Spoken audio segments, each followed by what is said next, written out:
Und dann hat der Herb quasi eben angerufen und gesagt, ich will dich eigentlich in deiner Entscheidung jetzt nicht beeinflussen, aber wie wäre es denn, wenn wir ein Tonstudio bauen? Das war dann natürlich für den Tontechniker, ihn nicht in der Entscheidung zu beeinflussen, indem man ein Tonstudio baut. Ja, ich glaube, also war sicher ein bisschen Beeinflussung dabei. Und dann haben wir irgendwie einfach drüber gesprochen, wie er sich dann das Tonstudio quasi vorstellt oder so. Und angefangen hat er dann eben mit einem kleinen Mixing Room, ob das möglich wäre, eben in der Draschestraße und so weiter. Da hat es noch ein paar Räume gegeben, die aber also keinesfalls dafür geeignet gewesen wäre, weil die waren feucht und so weiter und so fort. Und dann, wie es halt Herbs Art ist, denkt er dann immer gleich mal 3, 4 Schritte größer und hat er gesagt, na, dann bauen wir doch gleich eine Scoring Stage. Ich weiß auch, dass wenn wir das jetzt machen, dass wir uns sehr, sehr, sehr viel Mühsal aufhalten, dass jetzt gar nicht antizipierbar ist, ne, was da jetzt alles auf uns wartet, also vor allem in der Revitalisierung des Bauwerks hier. Und dem war auch so. Das Erschreckende ist halt immer, wenn man so ein Gebäude generalsaniert, wie viel Dreck dabei mit im Spiel ist. Wenn halt alle Leitungen aufgemacht gehören, also wenn alles neu verlegt wird. Also das ist wirklich eine Staub- und Schmutzhölle, die da ein halbes Jahr lang oder länger, mit der man leben muss. Ne? Und ob das jemals wieder sauber wird. Für uns war es einfach der perfekte Saal. Also es war wirklich wie ein Geschenk. Die Synchronstage ist gebaut worden, um Filmmusik aufzunehmen. Es gibt kaum ein Studio auf der Welt, das gebaut wurde, um Filmmusik aufzunehmen. Von der ganzen Konzeption her, wie das Haus angelegt ist, also von der Akustik her natürlich, aber auch die Peripherieräume. Sowas ist relativ einzigartig. Es wurde für uns gebaut, wenn man es überspitzt formuliert.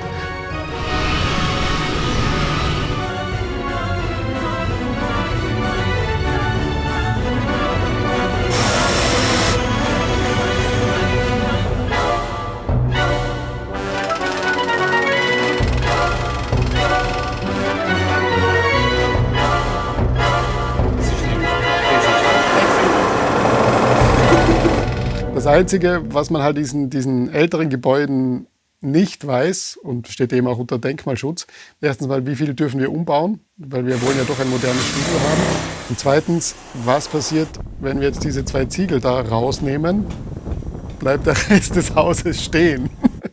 Das Charakteristische der Stage ist quasi erhalten geblieben. Also eben zum Beispiel die große Scheibe im Aufnahmeraum ist immer noch die Scheibe, die sie damals eingesetzt haben.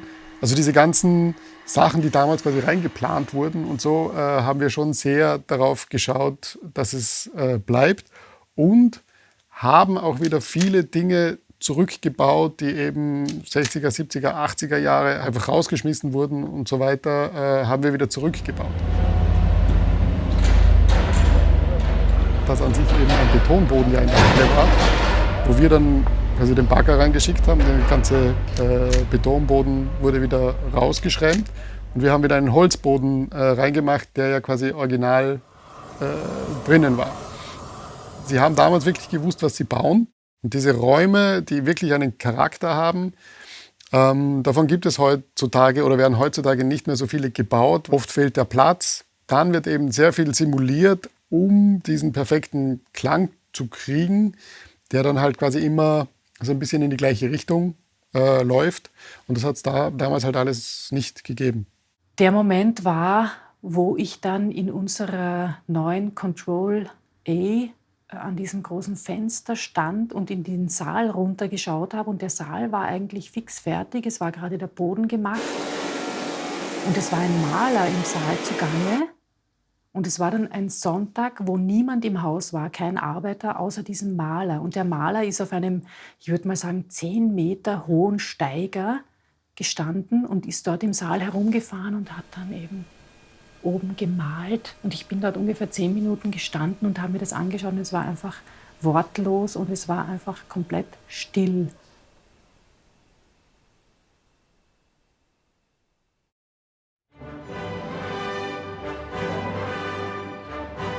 Also die erste interne Aufnahme war ganz bewusst ausgesucht. Es war der Soundtrack von der Sissi-Trilogie.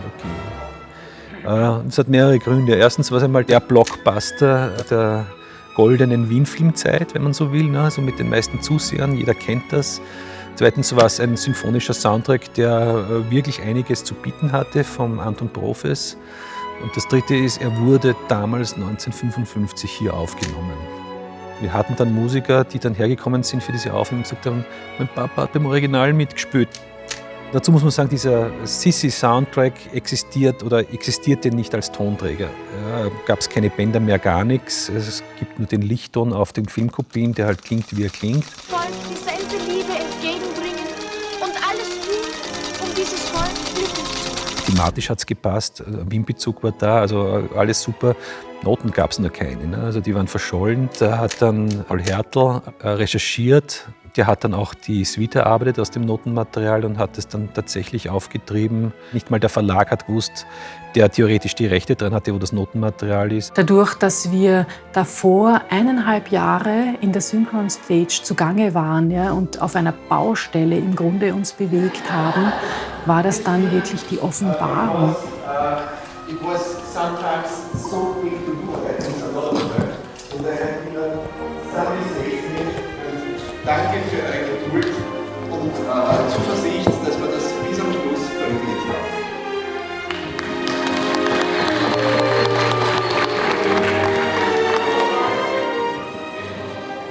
Wir haben ja jetzt zwar keinen Kunden hier gehabt, aber wir haben Hollywood-Koryphäen eingeladen, die mit uns dieses Projekt abgewickelt haben. Also es war eben der Danny Sands, war hier als Aufnahmeingenieur. Und der Conrad Pope hat dirigiert. Und ich glaube schon, dass die ein bisschen überrascht waren, dass sie so viel arbeiten mussten. Weil sie sind reingekommen, sie haben ein Setup gemacht und dann hat 7 Tage lang gespielt. Pro Tools Operator haben wir auch aus Amerika kommen lassen. Ne? Die haben schon gefeixt, habe ich mir dann nachher erzählen lassen beim Herflug her, wie der Dirigent den Recording-Ingenieur gefragt hat, na, was glaubst du, wie wird das da jetzt losgehen? Und gesagt, naja, jetzt wird einmal 2-3 Tage nichts funktionieren. Ne? Ich glaube, es waren alle ein bisschen überrascht. Der Herb wahrscheinlich nicht. Ich glaube, der Herb hat schon erwartet, dass das so ist. Aber alle anderen waren dann schon sehr überrascht und sehr aufgeregt, dass das dann wirklich so funktioniert. Und jeder hat schon gewusst, okay, das kann was werden und es geht in die richtige Richtung. It became obvious pretty soon that we'd need a bigger team to coordinate the recordings.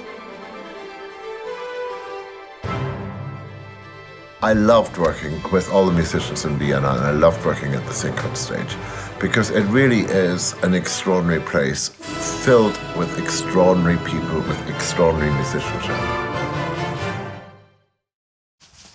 Yeah, the story started in 2014 when I got a call from a friend who recorded since years for VSL. And he told me on the phone, VSL is searching for a clarinet player who can record samples for them. And it was really interesting because I didn't have any experience before with recording samples. I had the first call with Michael Uhler, and I was asking him on the phone, so what should I prepare for the first recording? Because, after you finish the university, you are full of motivation. He told me, no, we just record simple notes. After the sampling period, I had a big break, like for, I guess, really more than 1 year. And Michael called me and he told me that there is a new facility they built now, and they are searching for a clarinet player for the orchestra because there will be an orchestra recording for a music score. And I was really surprised because I didn't know from this project at all. And I will always remember the first day when I came to Synchron Stage Vienna because I was really impressed of the facility. Yeah. It was something really big, it was something really new, and it was something really special. Also the hall, when I, for example, entered to the hall, I just really realized in the first second that it's something from the acoustic is something also special, so I never experienced before. It was in 2018 when I started to organize the Synchron Stage Orchestra. And I made many hearings at that time as well, so to get a big pool of musicians, and we started just a recording business as well. The pool is now around, like, active musicians, 800, and the whole pool is about 1,500 musicians right now.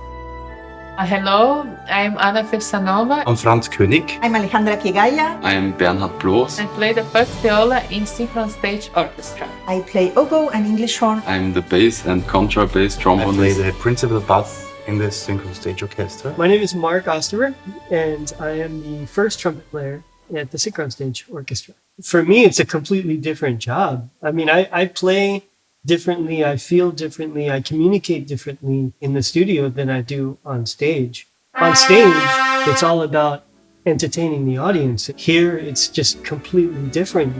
It's just all the guys in the orchestra and a few people in the booth upstairs, and that's all you have. So everybody who's involved in the music already knows what the music sounds like. This is a big difference. It's a bit like, maybe like playing Sudoku, you know? You have the lines, we have the click, and you have the rules. And there is only maybe just one way to do it. Even if you don't have public in front of you, you know there's going to be people listening to it. And because I'm also a big film fan, I really enjoy to have the opportunity to play music for the people, even if it's through a television.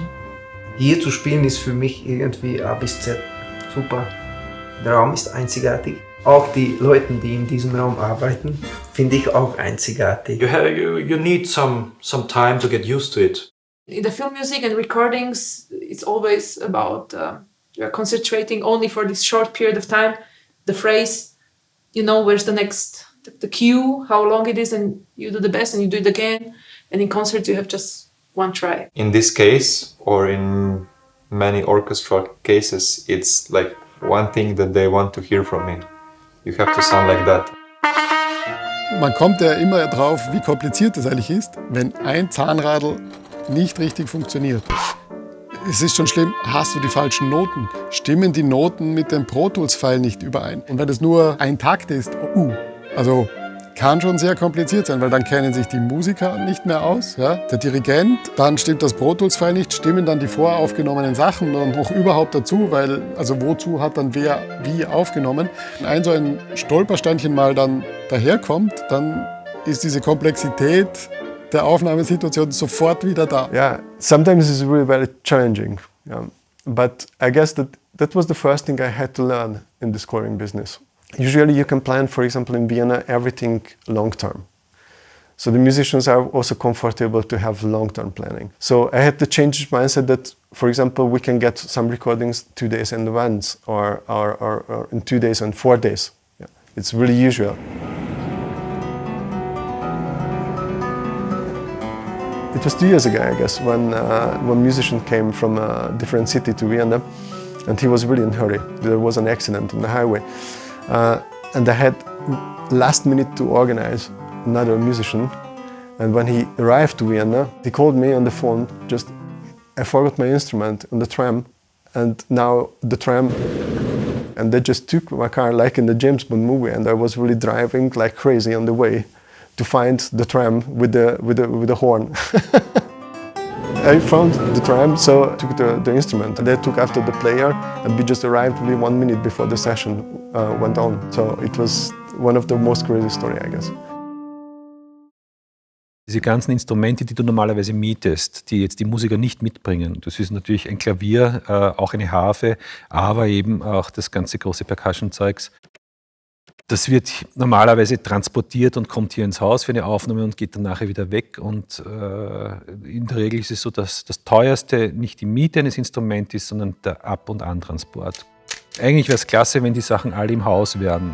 In der Regel kann sich das dann ein Recording-Studio nicht so wirklich leisten. Ein Klavier ist obligat natürlich, aber ich habe halt gemeint, eigentlich wäre es toll, wenn wir alle Klaviere, die wirklich in Frage kommen, hier hätten. Also einen Bösendorfer, einen Steinway, einen Yamaha, schlussendlich auch einen Fazioli, wird sich in der Vermietung für Recordings hier nie einspielen. Aber wir sind ja auch eine Sampling Company, wir samplen diese Dinge und diese Instrumente amortisieren sich dann über die Sample Libraries und wir haben dann, wenn sich das amortisiert hat, natürlich dann den Komfort, unseren Kunden diese Instrumente alle voraus anbieten zu können. Wenn du eben quasi, du hast die Synchron Percussion, kommst zu uns aufnehmen und nimmst Strings und Woodwinds und Brass auf und programmierst dann quasi die Percussion dazu, dass das halt quasi nahtlos ineinander übergeht. Also dass du am Schluss eigentlich nicht mehr weißt, was sind die Samples und was ist wirklich aufgenommen. Dann kannst du davon ausgehen, dass genau dieses Klavier mit diesem Klang in diesem Raum genau das reproduzieren wird, was du zu Hause am Computer gehört hast, ne? Auf deinem virtuellen Klavier. Das Gleiche gilt für die Percussion. Du kannst dich darauf verlassen, die große Trommel. Wenn du mit dem bestimmten Schlägel drauf hast, in der Lautstärke wird das genauso klingen hier im Saal bei einer Aufnahme dann, wie du es jetzt in der Sample Library gehört hast. Ich glaube, das ist draußen in der weiten Welt noch gar nicht so angekommen, was das eigentlich bedeuten könnte. Eben diese Hybrid-Sachen jetzt mit der VSL und der Synchron Stage. Also meines Wissens nach gibt es das sonst nicht irgendwo anders, ne? In dieser Ausformung, ne? Zumindest mit diesen Anzahl an Instrumenten. Wie gesagt, ein Klavier hast du in jedem Studio, aber du hast halt keine 5 Concert Grands unterschiedlicher Marken. Ne? Das hast du nur hier in der Synchron Stage. About the future, I was thinking a lot in the meantime. I see that the role of Synchron Stage Vienna is a very important one in the Middle European area because there is no similar facility in this area.